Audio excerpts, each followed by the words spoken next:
Meet Uncle Sam. He has a lot of bills to pay. Almost $4 trillion worth every year. Uncle Sam's income is a little over $2 trillion per year. To make up the difference, the deficit, he does what most Americans do. He borrows money. When Uncle Sam takes out a loan, he calls it a bond. Bonds can be held by banks, investors, or even foreign governments. Uncle Sam has to promise to pay interest on these bonds, just as you do on any loan you take out. Ever think about paying your mortgage with your credit card? That's exactly what Uncle Sam does. He takes out new loans, new bonds, so that he can make payments on the old ones. All those loans, and especially all that interest, adds up.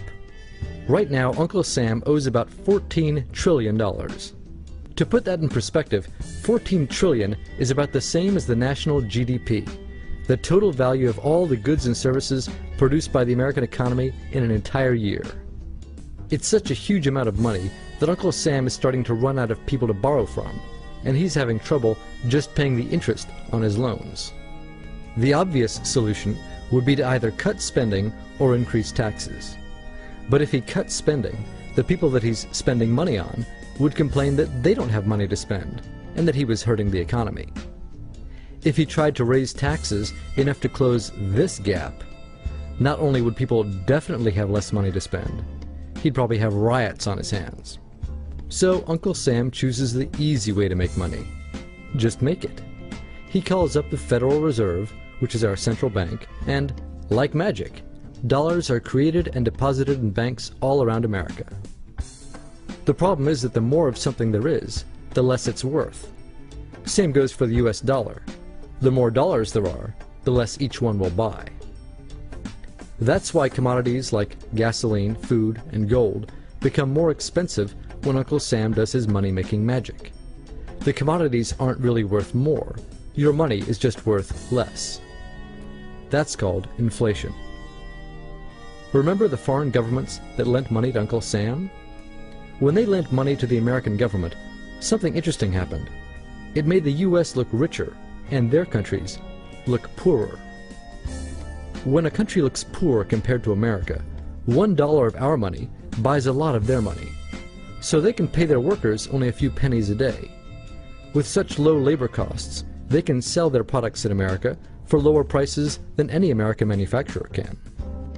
The easiest way for American companies to compete is to move their factories overseas and pay their workers a few pennies a day too.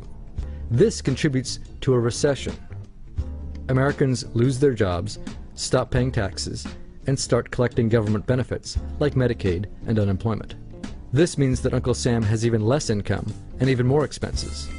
At the same time, the people who still have jobs are desperate to keep them, so they tend to do more work but not to get paid anymore. When your dollars are worth less and you're not earning more of them, that's called stagflation. And this is why Uncle Sam is in a catch-22. He can't raise taxes or cut spending without making the recession worse. And he can't have the Federal Reserve create more money without making inflation worse. For now, he can keep borrowing money, but since he can't even pay the interest on the loans he already has, it just makes his inevitable bankruptcy even worse.